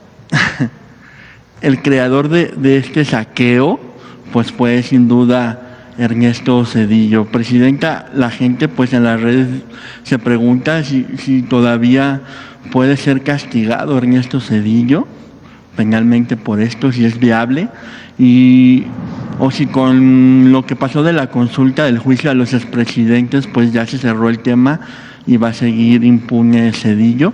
Y también No es tanto un tema penal, es un tema de de qué opina el pueblo de México y que se conozca lo que ocurrió. ¿Qué ocurrió en aquella época y cómo es posible que un expresidente que hizo este desfalco a la nación, que se caracterizó por la represión, que como dice la Bastida, candidato, también beneficiado por el FOBAPROA, por cierto, candidato del PRI en el 2000, en sus propias memorias, Zedillo entregó la presidencia al PAN por una solicitud que le hizo el gobierno de Estados Unidos cuando le presta $50,000 millones. Dicho por la Bastida. Entonces, ahora resulta, porque como no tienen voceros, pues se van a buscar uno que supuestamente tenga credibilidad. Bueno, ¿cuál credibilidad puede tener un expresidente que vendió el ferrocarril y después se fue a trabajar a la empresa donde la vendió, a quien le vendió? Eso se llama aquí en China conflicto de interés. Claro, quien tiene hoy 20 años, 22, 30 pues, porque era muy jovencito, a lo mejor no se acuerda de aquella época. Entonces, es muy importante recordarle a las y a los jóvenes lo que vivimos en aquel periodo y cómo al que se reconoce como el de la gran transición a la democracia, pues en realidad ya había un acuerdo desde la época de Salinas entre el PRI y el PAN. Desde entonces le llamábamos el PRIAN, nada más que se quitaron la máscara hasta el 2021. Pero representan los mismos intereses, el mismo modelo y la misma corrupción. Entonces, por eso es importante que ustedes nos ayuden, que nos ayuden todos aquellos que, a ver quién perdió su casa, quién perdió su negocio, que diga, es cierto, qué fue lo que le pasó, su historia. Porque no es necesariamente algo penal, que ya pasó tantos años, pero sí que se recuerde, porque quien olvida su historia puede cometer los mismos errores hacia el futuro. Presidenta, y con respecto a estos intereses que seguimos pagando y que esta deuda parece que es eterna, ¿hay posibilidad de que se pueda renegociar? ¿A quiénes les seguimos pagando pues este dinero? Es complejo. Si quieren, invitamos al secretario de Hacienda y para que nos platique por qué se tiene que seguir pagando esta deuda, qué significa, porque no es tan sencillo, ¿no? Dejar de pagar una deuda tiene sus implicaciones. Entonces, pero es importante que también se explique por qué impactos tuvo en la economía, qué impactos tiene y por qué se tiene que seguir pagando, ¿no? Es importante. Y, Presidenta, bueno, cambiando un poco de tema, que está relacionado también, pues en estos días el periodista Ciro Gómez Leiva volvió a lanzarse en su contra en su programa, diciendo, y también pues en contra del expresidente Andrés Manuel López Obrador. Según Ciro, el expresidente AMLO está escondido, según él. Lo critica no soportan el silencio. Lo critica por no aparecer en espacios abiertos, ni en vuelos comerciales, por no ir a los estadios, por no enfrentarse, según él, a la gente, con el pueblo. Y pues dice que se esconde por miedo a la gente, cuando en realidad, dice Ciro que usted incluso la critica por defender al expresidente López Obrador. ¿Qué le responde a quienes, como a Ciro Gómez Leiva, insinúan que el expresidente López Obrador se esconde por miedo a la gente? ¿No será más bien que quienes hoy lo atacan no soportan que su legado siga vivo y respaldado por millones? Pienso que entre otras cosas lo que quieren, que es desde que llegué a la presidencia, es que haya un deslinde de la presidenta de la Cuarta Transformación y lo que representa. Pues ¿cómo lo vamos a hacer? Pueden seguir pensando lo que quieran. Nosotros nunca vamos a traicionar ni nuestro origen, ni nuestra historia, ni lo que pensamos, ni nuestros principios, ni al pueblo de México. Jamás. Somos continuidad del inicio de la Cuarta Transformación. Segundo, ¿qué sorpresa hay en algo que se la pasó diciendo 6 meses antes de terminar su sexenio el presidente López Obrador, que dijo: les voy a contar algo, yo después de que salga voy a retirarme de la vida pública y voy a escribir un libro que a lo mejor no es uno y son varios, y hay que esperar a que salga pues el primer libro, esperemos que no se tarde mucho. O sea, ¿qué sorpresa hay en que él dijo? Al contrario, está cumpliendo como toda la vida lo hizo en su historia, cumpliendo con lo que dijo. Pero sí les molesta mucho el amor y el cariño que le tiene el pueblo de México a Andrés Manuel López Obrador. Y en el fondo lo que hay es que cambió el gobierno, cambió la historia, es un nuevo periodo, un nuevo proceso, una nueva era para nuestro país, que inició el 1 de diciembre de 2018, aunque ya venía pues desde tiempo atrás en todas las luchas que se dieron y que fueron confluyendo a ese momento. Y mucha gente que no estaba con nosotros y que fue convenciéndose de la virtud de lo que representa la Cuarta Transformación. Entonces, está en su casa y en Palenque, escribiendo. No sé si se entere porque no estoy en comunicación con él, solo sé que está bien, que está contento, se está riendo si es que escucha estos comentarios, y vamos bien, el pueblo está con nosotros.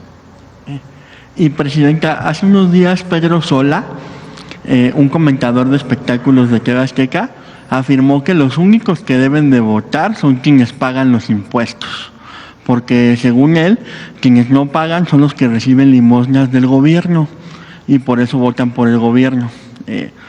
Salinas Pliego, quien es su patrón, pues estuvo de acuerdo con este comentario e indicó que para gobernar también se debería de tener al menos la capacidad de dirigir una empresa de por lo menos 50 trabajadores.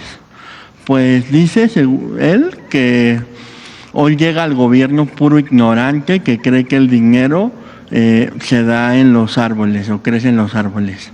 Estas ideas, presidenta, pues son evidentemente contrarias al espíritu de democracia. ¿Qué piensa de que las haga quien, por cierto, debe millones de pesos al SAT, miles de millones de pesos al SAT? Yo creo que ya no saben ni qué decir, la verdad. Además, son muy ignorantes porque todos los mexicanos y mexicanas pagan impuestos. Cuando compras un producto pagas el IVA. Todos pagan, todas y todos. Entonces, hay mucha ignorancia, la verdad.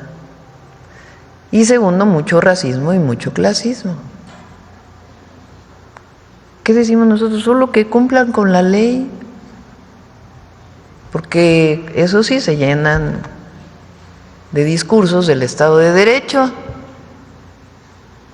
pero cuando se trata de que llegue a ellos, no, ese sí no es derecho, ese sí tiene que seguir siendo chueco.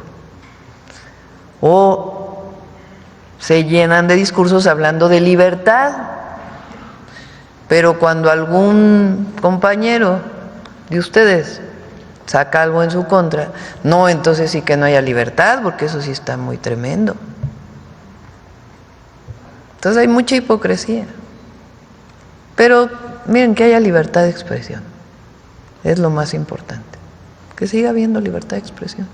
Y ya por último, presidenta, ¿qué piensa de que Carlos Loret de Mola haya difundido un video de Está muy bueno. de un enfrentamiento armado en Yemen, afirmando que sucedió en Sinaloa? A ver, Ponlo, porque sí. Está muy bueno. Esa es la verdad, ¿no?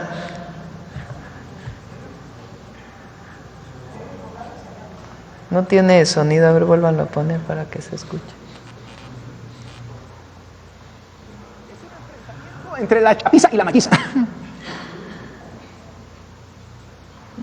Son de una película. Son de Sinaloa. Es un enfrentamiento entre la chapiza y la malliza. Es nada más. El video hoy se hizo viral en redes sociales. Medios locales señalan que todo ocurrió en la localidad de El Espinal, en el municipio de Elota. Refieren que se utilizaron fusiles Barrett calibre 50 y otras armas de calibre superior. Las explosiones y disparos se extendieron hasta la comunidad vecina de San José Conitaca. Dicen que el enfrentamiento así duró 2 horas. Fuerzas federales realizaron un recorrido por Elota y en varios... Ahora sí, como dice nuestro compañero de los miércoles. Pon el video. ¿De dónde viene ese video?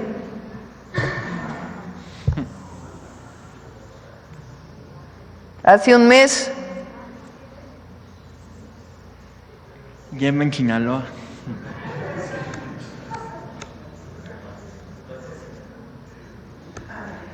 O sea, un episodio lamentable en Yemen. Lo pone ayer como si hubiera sido un enfrentamiento en Sinaloa.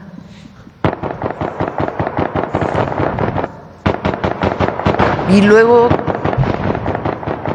se quejan de que tengamos nuestro detector de mentiras. Dicen que eso es terrible. Ya, habla por sí solo. Muchas gracias, Gracias. presidenta. A ver, vamos acá. Buen día, presidenta. Manuel Pedrero, de los Reporteros MX. Regresando un poco a Ernesto Zedillo, qué alegría saber que don Pablo Gómez muestra estos documentos que se consideraban confidenciales y que el PRI trató de ocultar, al igual que Ernesto Zedillo. Él acaba de decirnos que pues negaban la existencia de estos documentos que comprueban el FOBAPROA. No es lo único que niegan, también niegan la existencia de esto. Estos cassettes, presidenta, el día de ayer, nuestro medio de comunicación, los Reporteros MX, publicamos apenas 1 de 11 cassettes que eventualmente vamos a presentar, que pertenecen al general Jesús Gutiérrez Rebollo, que falleció en 2013. Jesús Gutiérrez Rebollo, entre otras cosas, fue el zarandero del país y tuvo la encomienda de Ernesto Zedillo de investigar a todos y cada uno de los políticos que se encontraran involucrados con el narcotráfico. Gutiérrez Rebollo tuvo las facultades del Estado mexicano y tuvo investigaciones ministeriales para interceptar llamadas telefónicas entre los cárteles de la droga y aquellos que fueran responsables.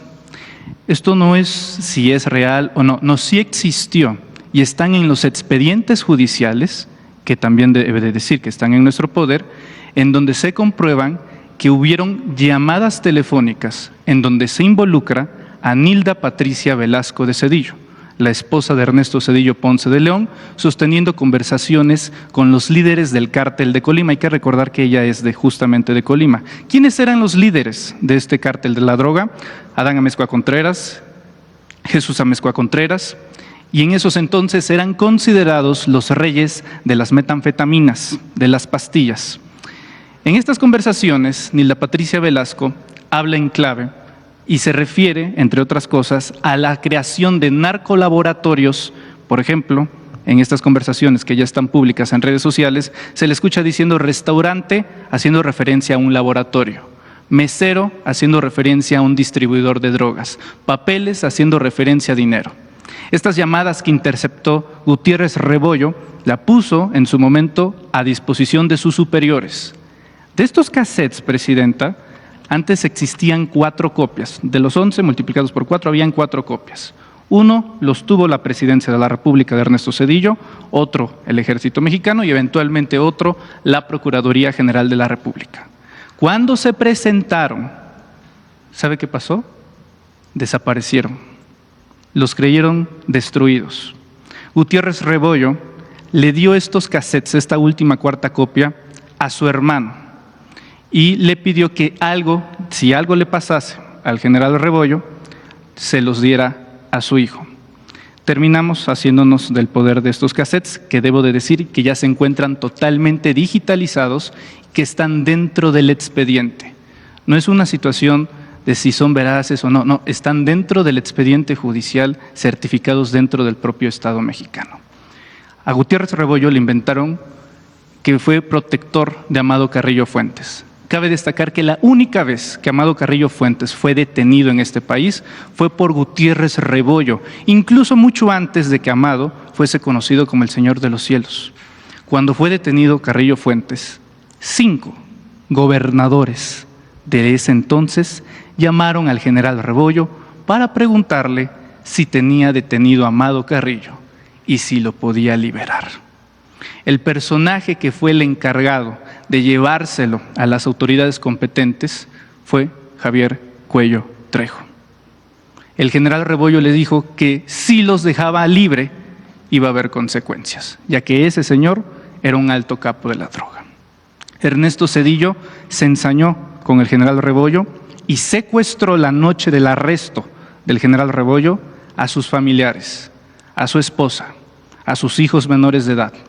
En distintos puntos de la República fueron secuestrados, desnudados y torturados para que declararan en contra de su padre. Incluso el chofer del general Rebollo, el señor Juan Galván Lara, también fue torturado y sus hijos fueron secuestrados para que diera una declaración. Lo hizo bajo tortura y años después, también está documentado y también son documentos oficiales, admitió que había sido una declaración bajo tortura. A tal grado que el ejército mexicano le devolvió al general Rebollo el grado de división de general de división. Y cuando fallece, es público, se puede encontrar dentro de la propia institución de la Sedena que se lamenta el fallecimiento del general Rebollo porque de los delitos que se les inventó fue absuelto de todos, excepto quedó uno pendiente, que era la aportación de armas exclusivas del ejército mexicano. Ahora que salen estos audios, Presidenta, en el contexto del regreso de Ernesto Zedillo Ponce de León, y ya que está bastante interesado en enviar cartas, en responderle a usted, valdría bastante la pena, ya que regresa al escenario público, que diera una puntual respuesta a esto, porque no solamente se involucra al cártel de Colima, también, entre otras cosas, a Francisco Stanley, como aparecen en estos audios. Esta es la fuente, esta es la proporción de información, pero como usted es la Presidenta de México, puede corroborarlo de mejor manera, a disposición del general secretario, el general Ricardo Trevilla. Mi pregunta, Presidenta, es, aprovechando que acaba de mencionar que esto lo debe de conocer el pueblo de México, bueno, no solamente lo debe de conocer el pueblo de México, también preguntarles la opinión al pueblo de México, sí, pero también a la Presidenta de la República, ya que hoy la investidura que usted porta también la tuvo Ernesto Zedillo. ¿Qué opina de que este doctor en economía de Yale haya liderado, entre otras cosas, a sabiendas de que su familia, su esposa, su suegro, sus cuñados estuvieran involucrados con el cártel de Colima y sobre todo en la documentación oficial de un narcogobierno y de un narcopresidente? Presidenta. Pues ya lo dijiste tú, no se necesita. Pero valdría la pena mucho una más respuesta de la pues, Presidenta. Tiene que investigarse todo esto que se hizo público ahora. Es importante que se investigue. Porque, repito, hay mucha hipocresía en el conservadurismo. Mucha. Y es importante que se conozca toda esta información y que se investigue. Gracias. Adelante. Vamos para acá. Muchas gracias, Presidenta. Luis Fernando Salas, de Astillora Informa. Regresando un poco al tema Zedillo, la última vez que habló acerca del FOBAPROA, el expresidente le envió una segunda carta pública a usted y en un párrafo de la carta dice: la Presidenta insiste, y está en su derecho, en el tema del rescate bancario que formó parte de la respuesta a la crisis financiera que tuvo que enfrentar mi gobierno. Que lo haga, pero sin incurrir en falsedades ni calumnias. También pudiera ocuparse en pensar qué haría ella de enfrentar el riesgo de quiebra del sistema bancario y con ello de la economía del país. No, nunca cometería actos de corrupción, número uno. Y número dos, pensaría primero en los de abajo. Sí, esa es la diferencia. Sí, justamente. No se rescató nunca a los pequeños deudores.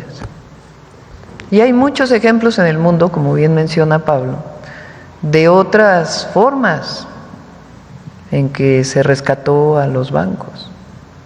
Bueno, una de las últimas fue el propio presidente Obama, que lo que hizo fue quedarse con parte de los bancos, el gobierno,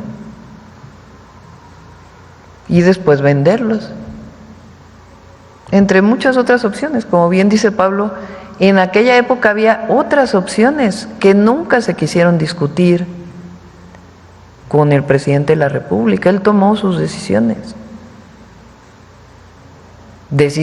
que llevaron pues a una crisis tremenda, con millones de mexicanos afectados, con aumento de la pobreza en el país. Entonces primero el modelo es distinto. Ellos siempre defendieron el modelo neoliberal. Y segundo, estuvo plagado de corrupción y de discrecionalidad. Y para mí el pueblo de México lo es todo. Jamás pactaríamos con un gobierno extranjero para una transición en el país, una supuesta transición. No somos lo mismo, afortunadamente. Bien, gracias, presidenta. Y en otro tema, el día de ayer la esposa de Israel Vallarta... Afortunadamente para el pueblo de México. La esposa de Israel Vallarta, Mary Sainz, envió a la Fiscalía General de la República una solicitud de sobreseimiento para su esposo. Recordemos que Israel Vallarta lleva pues ya casi 20 años encarcelado sin sentencia. Esto es porque la Fiscalía General de la República dice que él es culpable, pero que hasta el momento, hasta el momento no se ha demostrado alguna prueba de que él sea culpable. Y es que Mary Sainz dice algo muy cierto. El pasado 25 de marzo, el fiscal general de la República, Alejandro Gertz Manero, dijo que a diferencia del caso de Teuchitlán, el caso de Florence Cassés e Israel Vallarta sí fue un montaje. Y esto es motivo suficiente para desistir acerca de esas acusaciones contra Israel Vallarta e incluso liberarlo inmediatamente. El expresidente López Obrador llegó a decir que tantos años sin sentencia era algo pues inadmisible. Preguntarle, ¿usted exhortaría a la Fiscalía General de la República para desistir de estas acusaciones debido a esta contradicción del fiscal general de la República? Lo revisamos. Sí. Conozco el caso y pues tiene sus temas de acuerdo con la Fiscalía, pero le damos una nueva revisión. ¿Usted estaría dispuesta a indultar a Israel Vallarta? Pues tenemos que revisarlo, de acuerdo a lo que establece la Fiscalía, pero lo revisamos con gusto nuevamente. Okay. Muchas gracias, presidente. A ver acá. Ya vamos a cerrar porque... Muchas gracias, ahora presidenta. le damos la palabra, a ver, haz tu pregunta y ahora le damos la palabra a Pablo. Muy bien. Bueno, hemos visto que en su administración el tema de la seguridad es prioritario, especialmente en contextos complejos como los procesos electorales. Sin embargo, en el estado de Veracruz, seguramente usted está enterada, se están viviendo momentos muy complicados. El lamentable asesinato del candidato de Morena, Germán Anuar Valencia, en Coxquihui, nunca me sale el nombre, el sucedido el 29 de abril pasado, justo al inicio de las campañas para elegir alcaldes en el estado de Veracruz. Esto ha despertado mucha preocupación porque no es un caso aislado. Sabemos que hay alrededor de 22 candidatos que están pidiendo ya protección. En este marco me gustaría saber si habrá intervención del gobierno federal en las investigaciones de este asesinato y también si ha visto algún plan especial para Veracruz con el Gabinete de Seguridad, con el que trabaja todos los días, porque sabemos, le digo, que hay pues alrededor de 22 ya candidatos que están solicitando apoyo y hay algunos que incluso se han bajado de la contienda. Está el Gabinete de Seguridad apoyando a la Fiscalía de Veracruz en lo que requieran para la investigación. Hoy le planteé al secretario Omar y al general secretario que buscaran a la gobernadora de Veracruz por si requieren más apoyo de la Guardia Nacional para estar presentes y al mismo tiempo pues dar todas las facilidades y apoyo a las y los candidatos que así lo soliciten. ¿Y no tiene usted algunos avances de la investigación de este asesinato? No lo han reportado en el Gabinete de Seguridad, pero están trabajando en coordinación con la Fiscalía. Otra pregunta rápida, porque yo sé que va a hablar el señor Pablo Gómez. Hay mucha demanda, una alta demanda de vuelos no nada más para el puerto de Veracruz, sino también para el área de Coatzacoalcos y Minatitlán. Queremos saber si de alguna manera Mexicana de Aviación tiene planes de expandir corridas hacia estos rumbos. Están por llegar los nuevos aviones. Se retrasaron algunos meses por problemas que hubo en su producción en Brasil, pero en cuanto lleguen, le planteo a Mexicana que evalúe estos 2 vuelos. Muy bien. Sí, sería bueno. Muchas gracias. Y ya por último, en el puerto de Veracruz se reportó una disminución de 24% en la exportación de automóviles nuevos. Esta tendencia a la baja, según los expertos, se debe a todo este tema de los aranceles, que es justamente el problema que están viviendo, porque dependen de las exportaciones hacia los Estados Unidos. Usted ayer nos platicaba que tienen planes de expandir el mercado de los automóviles hacia otros países. ¿Podría adelantarnos de qué se trata este plan? Estamos trabajando en ello, es parte del Plan México, y también se va a ir también asentando todas estas nuevas reglas que fueron publicadas para la exportación hacia los Estados Unidos. El secretario de Economía tiene reuniones permanentes con las automotrices y nos vamos a sumar a estas reuniones. Entonces, hasta ahora, en términos de la producción, las plantas que están aquí, no hay problema, y hay naturalmente ajustes, pues por la situación que haya impuesto el presidente Trump, pero yo estoy convencida que va a ir tomando la normalidad las exportaciones de vehículos y de autopartes en México. Ayer hablaba usted de Asia, de países hacia los que podríamos empezar a voltear. Sí, es algo que se tiene que trabajar conjuntamente. Entonces, por supuesto, buscar otros mercados y seguir fortaleciendo la relación con Estados Unidos y encontrando mejores condiciones para la industria automotriz en nuestro país y del acero y el aluminio. Repito, la llamada de hoy fue buena, cordial, y buscando pues las mejores condiciones para mejorar todavía más la situación preferencial que tenemos. Muchas gracias. Sí. Vamos a darle a Pablo la palabra. Pido una disculpa, no leí el total. Perdón, no leí la cantidad total. De lo que está aquí en el reporte de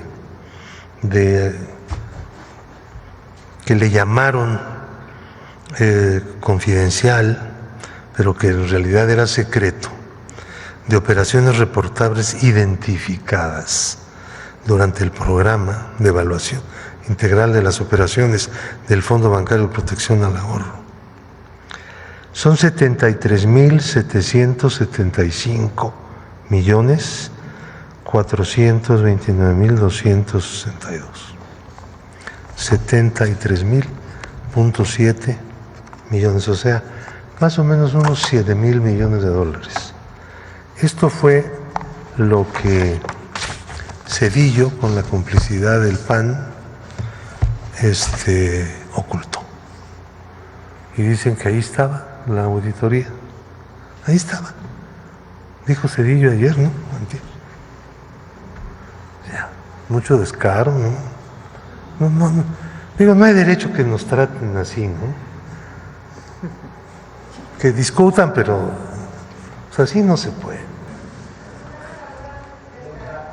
A ver, vamos a cerrar ya con la última pregunta. Vamos aquí y ya la última.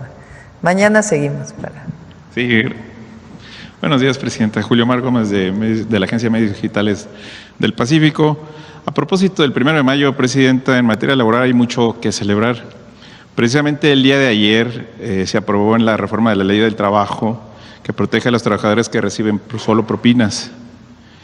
Fue el diputado Aces quien compartió esta reforma que obliga el pago de las propinas, aparte del sueldo, y que también tendrán derechos a la vivienda y a la salud. Pues esta reforma beneficia casi a 2 millones de personas que solo dependen de las propinas y estas comisiones honorarias. Presidenta, ¿qué mensaje podría compartir al respecto a los trabajadores mexicanos? No, nuestro agradecimiento, nuestro reconocimiento siempre a las y los trabajadores. Fíjense la diferencia del modelo.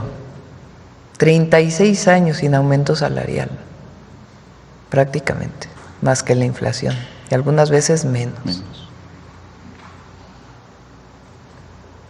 36 años después de crisis,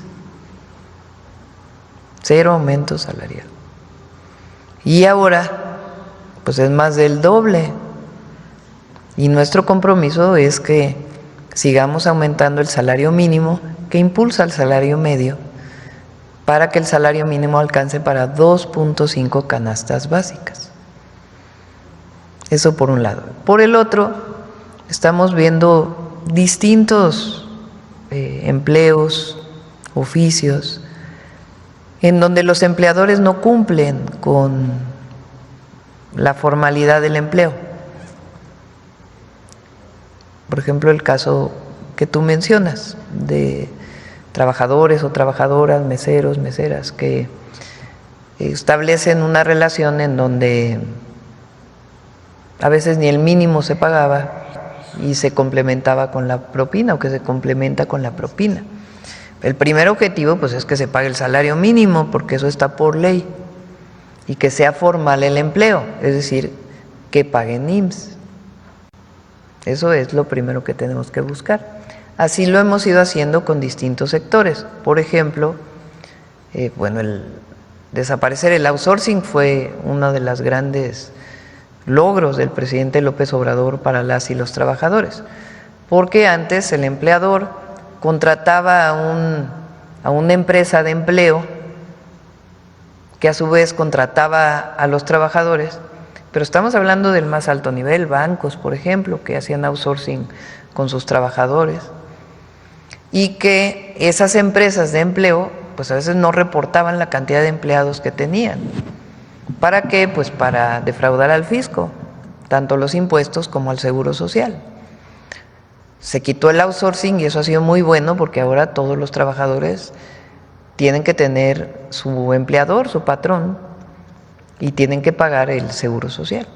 Una de ellas ahora, que entra en vigor, como bien lo mencionó Marate, en junio, es a los trabajadores de plataformas, que a veces trabajan 2 horas al día, a veces 6, a veces 7, a veces 8, a veces más, pero que no tienen ninguna seguridad social porque los contratan como socios de la empresa. Pues ¿cómo van a ser socios de la empresa si ni reparto de utilidades tienen? Entonces ahora están obligados a pagar la seguridad social y mantener pues esta flexibilidad en el empleo. No se va a obligar a nadie a trabajar 8 horas, ni mucho menos, sino en esa flexibilidad pues que tengan seguridad social. Y así vamos a seguir. Hoy estamos trabajando de manera muy importante con las y los jornaleros agrícolas, que es uno de los sectores pues de mayor precariedad en el empleo, porque también muchas veces se contratan en esquemas que no son parte de la ley del trabajo. Entonces los contratan terceros y a su vez terceros y a su vez terceros, y no tienen pues sus derechos. Entonces tienen que tener salarios, condiciones laborales y también su seguridad social. Entonces hacia allá vamos a seguir avanzando. Gracias, Presidenta.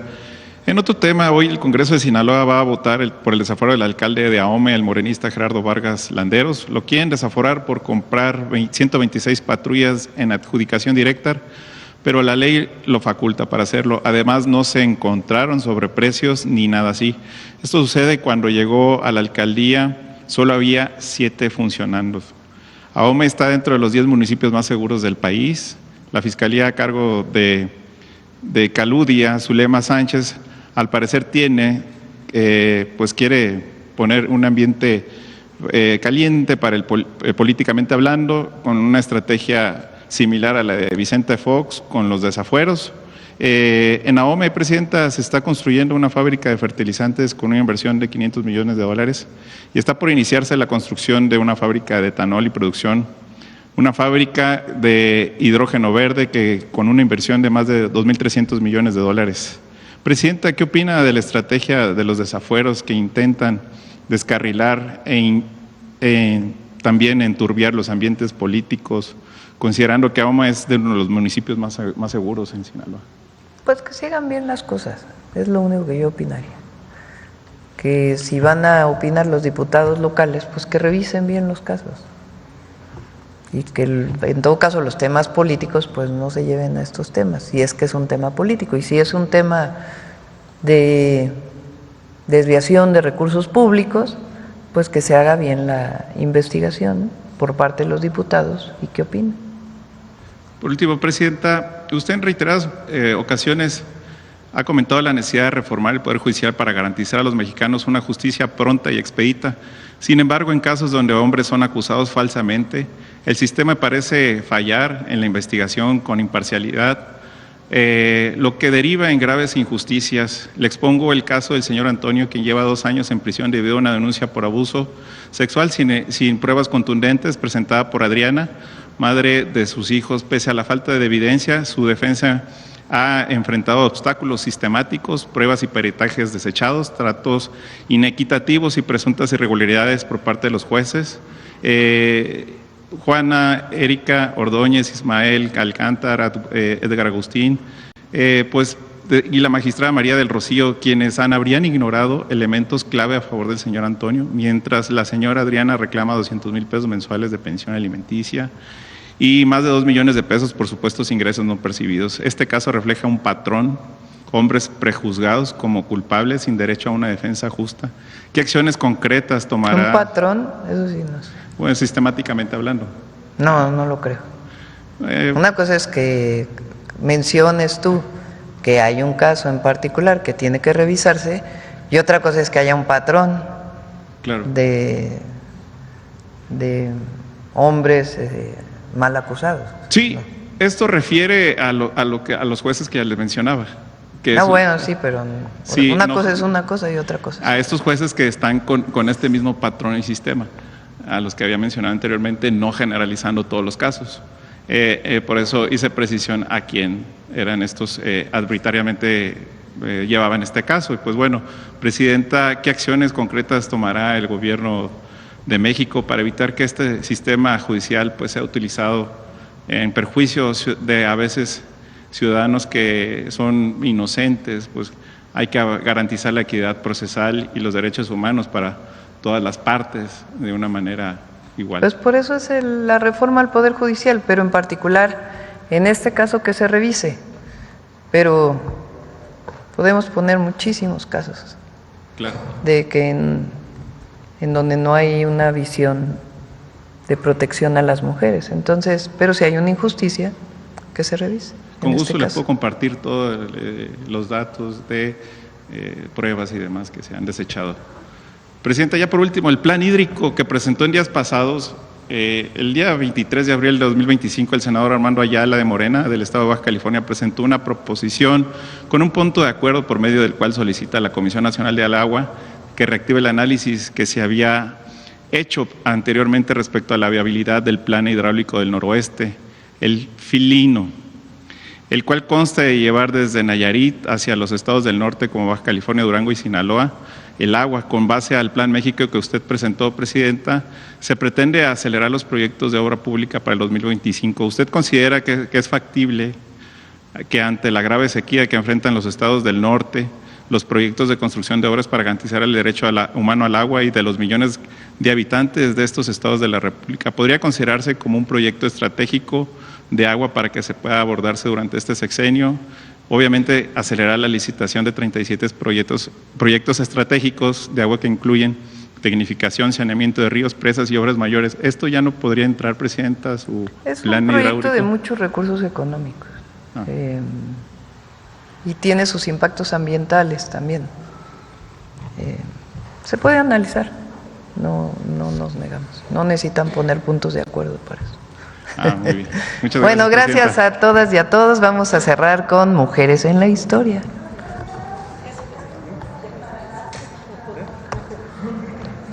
Las y los.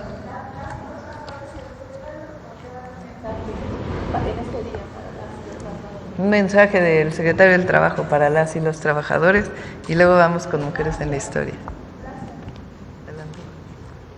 Bueno, ya lo reiterado como lo comentó nuestra presidenta, es de este día para no solamente rememorar a los mártires de Chicago, quienes en su momento peleaban por la mejora de condiciones laborales, es también un día para traer al frente el reconocimiento a las y los trabajadores por su gran contribución al desarrollo nacional, al bienestar de sus familias, y que sepan que el compromiso por parte de la Secretaría de Trabajo, por instrucciones de nuestra presidenta, es que sigamos trabajando por continuar con este ambiente de mejora de condiciones laborales y en ese sentido de la defensa de los derechos de las y los trabajadores. Es cuanto.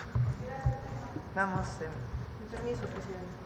Muy buenos días a todas y a todos. Efectivamente, 1 de mayo, Día Internacional del Trabajo, fecha que busca recuperar la lucha popular y rememorar también todo el proceso de lucha, porque recordemos que los derechos no son un privilegio, sino es resultado de las luchas populares. El antecedente de este 1 de mayo, como lo menciona el secretario, lo tenemos en el 1 de mayo de 1886, cuando la huelga en Chicago fue brutalmente reprimida. En 1889, el Congreso Obrero Socialista de la Segunda Internacional, 3 años después, declaró esta fecha como la fecha internacional para conmemorar la lucha popular. También, y como en todo proceso histórico, hubo mujeres y basta recordar la manifestación del 8 de marzo de 1917, una huelga de mujeres en Rusia sin precedentes y que va a tener efectivamente consecuencias muy importantes. En México, la lucha obrera también ha incorporado a miles de mujeres, primero para acceder de una forma formal a mejores condiciones de trabajo, pero también el día de hoy para garantizar el trabajo digno, como las actividades en el trabajo del hogar. Los derechos no son un privilegio cuando han sido ganados por las luchas populares y les invito a conocer la historia de esta lucha de estas compañeras. El 19 de septiembre de 1985, miles de mujeres costureras trabajaban en fábricas y talleres de confección en la Ciudad de México, cuando a las 7 de la mañana, con 19 minutos, un devastador sismo sacudió la ciudad.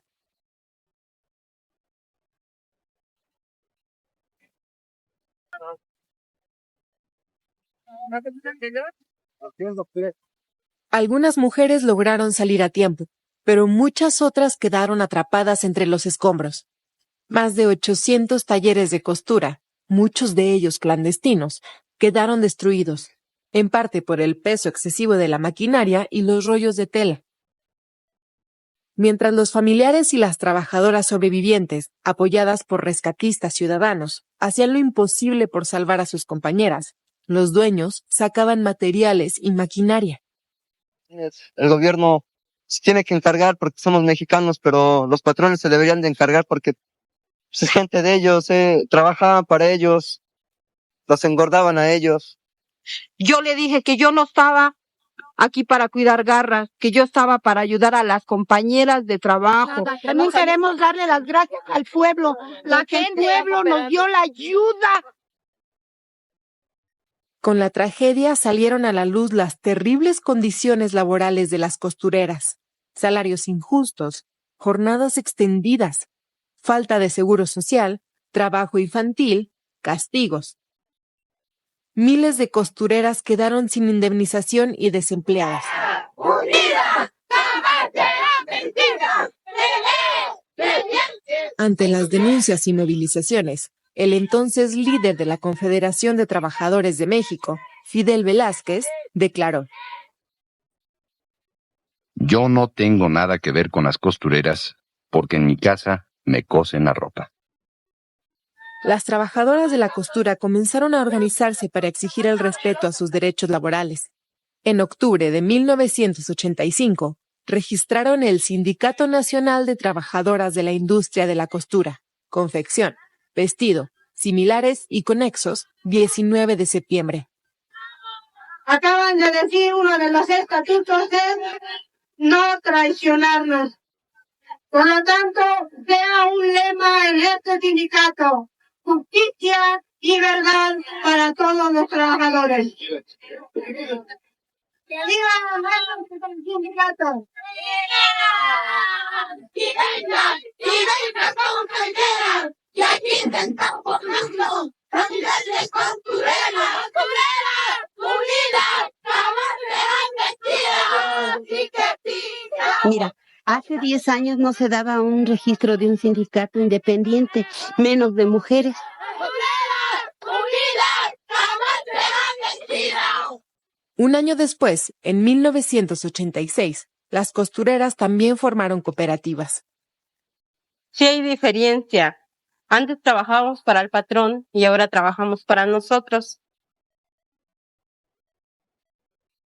En esta tarde, cuando hemos venido a recordar nuestras compañeras caídas, al recordar que muchas veces en este lugar entraba y salía durante 13 años, que cumpliendo con su responsabilidad, no pudieron salvar la vida y quedaron bajo los escombros de este edificio, y que así como los edificios han caído, que así como nuestras compañeras perecieron, así debe también perecer nuestro miedo, nuestro temor, nuestra humillación, que así también nosotros ahora recordemos que somos un pueblo, que somos una gente, que necesitamos reivindicación y que necesitamos también una unión fuerte, una unión que defienda los derechos. Esa unión que hemos formado ahora, compañeros, se llama Sindicato 19 de septiembre. Será una lucha que perdure para siempre. ¡Unidas! ¡Unidas! ¡Jamás serán vencidas!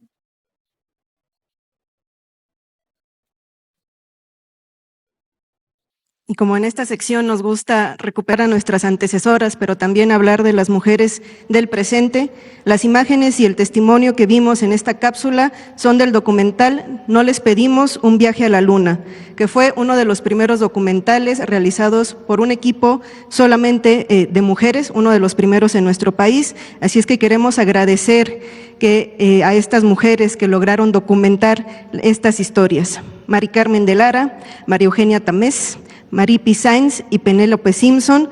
Gracias, compañeras, porque estuvieron todo el tiempo acompañando a las costureras y nos dejaron un gran testimonio de la vida y la lucha de las costureras en esa coyuntura terrible que despertó la conciencia de muchos y de muchas. Repito, se llama No les pedimos un viaje a la luna. También sé que no es un espacio personal, pero no puedo omitir el comentario. Todo un reconocimiento a la señora Elvira Rangel, costurera toda su vida, mi abuela, y a la costurera y obrera, la señora Irene Pérez, también mi madre. Muchísimas gracias. Y Evangelina Corona, dirigente de las costureras, trabajó después muchos años allí con nosotros en el gobierno de la ciudad. Gracias, buen día. Ay, los documentos.